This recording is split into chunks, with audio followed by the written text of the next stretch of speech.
அட என்னது 50,000க்கு மேல பஜாஜ் இஎம்ஐல பொருள் வாங்கினா 7,990 மதிப்புள்ள ஏர் ஃப்ரையர் ஃப்ரீயா, 30,000 மேல வாங்கினா 4,800 மதிப்புள்ள டேபிள் ஃபேன் ஃப்ரீயா.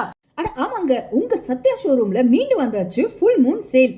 வர நவம்பர் 15ஆம் தேதி மார்னிங் 9 மணில இருந்து மிட்நைட் 12 மணி வரைக்கும் சத்யா ஸ்டோர்ல வாங்குற எல்லா பொருளையும் 70% வரை அதிரடி தள்ளுபடி. லேட்டஸ்ட் ஐபோன் 13 மாடல வெறும் 46,999க்கு பர்ச்சேஸ் பண்ணிக்கலாம். சாம்சங் S24க்கு 12,000 வரைக்கும், ரெனோ 12ல 3,000 ரூபாய் வரைக்கும் கேஷ்பேக் இருக்கு. அதோட ஜீரோ டவுன் பேமெண்ட் ஆப்ஷனும் இருக்கு. ஸ்மார்ட் போன் வாங்கினா பிராண்டட் ஸ்மார்ட் வாட்ச் 299க்கு ஆஃபர்ல வாங்க முடியும். 24 இன்ச் டிவி 4,690க்கும், 32 இன்ச் டிவி 6,990க்கும், 43 இன்ச் டிவி 14,990க்கும், 55 இன்ச் டிவி 37,990க்கும் கிடைக்கும். ஃபுல் மூன் சேல்ல ஸ்மார்ட் டிவி வாங்கி உங்க வீட்டையே ஸ்மார்ட் ஆக்குங்க. டிவி மட்டும் இல்ல, 1.5 டன் ஏசியை வெறும் 26,990க்கும், 5 ஸ்டார் ஏசியை 41,990க்கும் வாங்கலாம். ஃப்ரிட்ஜுக்கு ஸ்டார்டிங் பிரைஸ் 12,990 மட்டும் தான். அதுவும் சைட் பை சைட் ஃப்ரிட்ஜை 3,590க்கு